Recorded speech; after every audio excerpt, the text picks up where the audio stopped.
नमस्कार मंडळी, कशात सगळे. आय होप तुम्ही सगळे व्यवस्थित आहात आणि सगळ्यांना होळीच्या हार्दिक शुभेच्छा.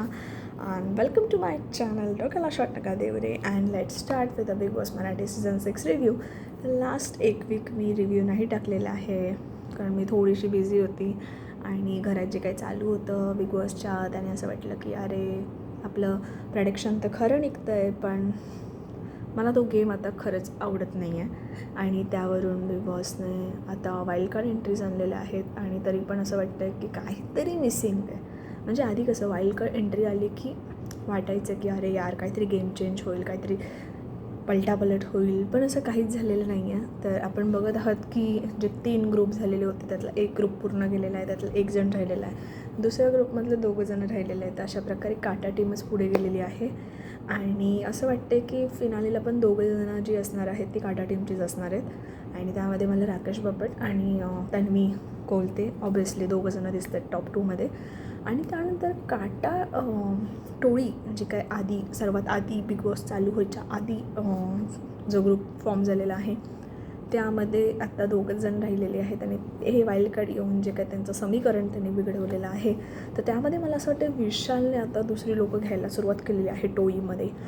आणि जी काही वाईल्ड कार्ड आणलेली आहे Salunkhe, I forgot her name, तर तिला वाईल्ड कार्ड आणलेलं आहे. आणि तिने आधीच्या म्हणजे जे काही प्रोग्राम्स तिने आधी रियालिटी शो केलेले आहेत त्यामध्ये तिने खूप सारे कांड केलेले आहेत आणि ती वाटतेच जरा चेहऱ्यावरून जरा काहीतरी असं तो गडबडे दया इधर कुछ तो ये करेंगे इधर कुछ तो करेंगे असं मला तिचं सीन वाटतं थोडा.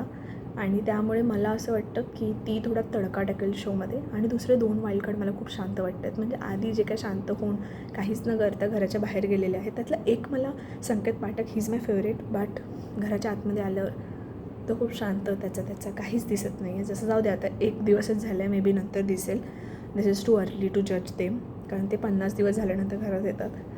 तर मला असं वाटतं आणि दुसरी जी रेवा म्हणून जी आहे तर तिच्यामध्ये पण मला थोडंसं असं वाईल्ड कार्डवाला स्पार्क नाही वाटत आहे, but she is very clever.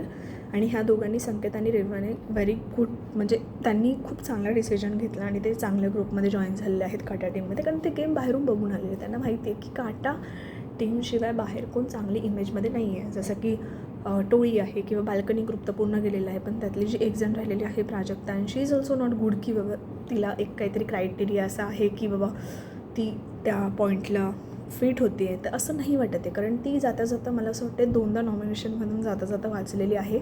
आणि आय होप ती ह्यावेळी जर नॉमिनेट झाली तर ह्या वीकमध्ये तरी ती घराच्या बाहेर जावं. कारण रोशन भजनकर फॉर ऑब्वियसली तो जाण्याच्या याच्यातच होता कारण तो दिसत नव्हता. आणि जेवढा तुमचा स्क्रीन टाईम कमी असेल तेवढं तुम्ही घरात राहायचे तुमचे चान्सेस कमी असतात.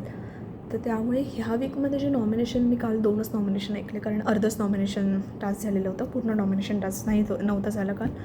कारण काल ह्यांची भांडणं बघण्यातच गेलं, हायच्यावर पाणी, म्हणजे लिटरली बालिश चालू आहे बिग बॉस. कारण कोण कोणावर पाणी फेकतं आहे, कोणाने हे केलं की पीठ फेकतं आहे, कोणी म्हणजे काही चाललं आहे. म्हणजे असं ह्यांना तुम्ही एकतर असले डेंजरवाले त्यांना असे तुम्ही टास्क द्या ज्याने ते लोक एंगेज राहतील जरा आणि त्यांना कळेल की big boss is not easy. कारण 1001 लोकं असतात, त्यामध्ये तुम्हाला 15 लोकांना जर तुम्हाला बिग बॉस घेऊन येत आहे तर तुम्हाला काहीतरी शोला द्यावं लागेल. बट इन दिस केस त्यांची अशी हालत होते की ते इतके बोरिंग खेळत आहेत.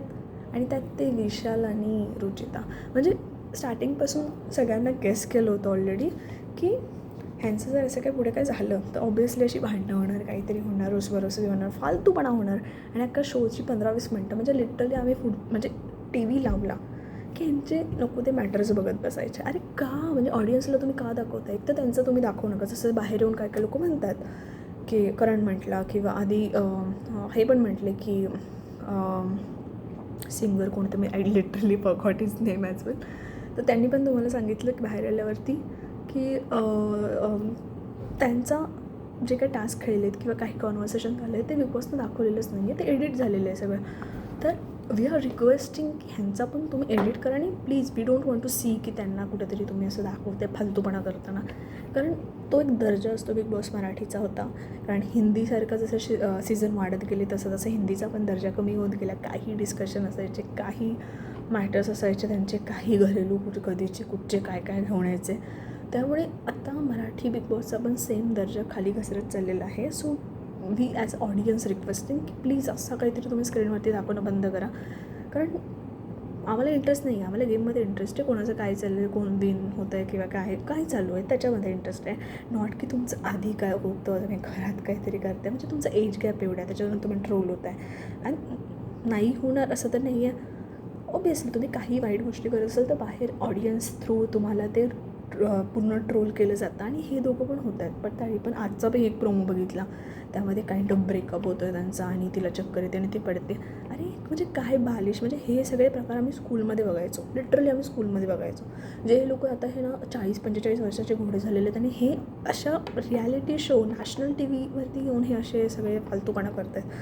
म्हणजे बिग बॉस कमी आणि हे यांचं काहीतरी मॅटर्सचा शो जास्त वाटतं, kind of splits villa.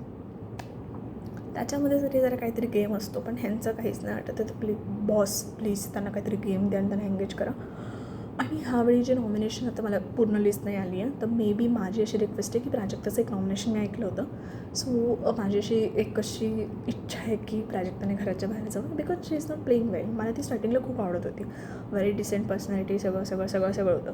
But जसा तिने गेम बदलला आहे, टोळीला जॉईन केलं आणि त्यांना टार्गेट केलं इन अ रॉंग वे, आणि उगाच तिकडे बसून सगळ्या गप्पा मारणार, तर मला प्राजक्ता खरंच नको आहे. आणि बाकी काटा टीम तर आहे टॉपमध्ये, आणि त्यात राखी सावंत. लिटरली म्हणजे राखी सावंतने आधीचे सगळे सीझन हिट केलेले आहेत, बट ह्या सीझनमध्ये ती भरकटली आहे. तिला माहिती नाही काय करायचं आहे, काय ते तिने राकेश बापटला पकडलं. तर हे सगळं चालू राहतं, पण लेट्स सी काय होईल ह्या वीकमध्ये, कोण जाईल बाहेर आणि कसं गेम फिरेल. तर जे चॅलेंजेस वाईल्ड कार्ड म्हणून जे आणलेले आहेत ते काय दुसरं नवीन गोष्ट करतील बघायला सगळेच जण एक्सायटेड आहे. आम्ही स्वतः एक्सायटेड आहे की काय नक्की होणार आहे. आणि ह्या वाईल्ड कार्डमधलं मला ती एक साळुंके सोडली तर आय थिंक बाकीच्या सगळ्या दोघं जण जे आलेत ते थोडे वीकच वाटतात. मे बी माझे प्रेडिक्शन खोटे असू शकतात आणि ते स्ट्रॉंग असू शकतात. May be depends on game आणि सराउंडिंग, कसं त्यांचं कोणासोबत भांडण आहे त्यावरती. तर प्लीज स्टे कनेक्टेड आणि कमेंट्स करा तुम्हाला अजून कशावरती रिव्ह्यूज पाहिजे असतील तर. आणि आय विल ट्राय की मी मला कधी इव्हिनिंगला लाईव्ह करता येईल session.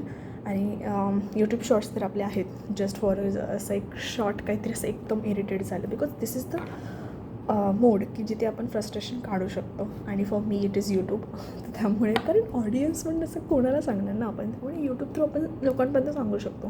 So this is very good platform for me आणि माझ्यासारखे जे बाकी जण आपण यूट्यूबर्स रिव्ह्यू करतात त्यांच्यासाठी सुद्धा.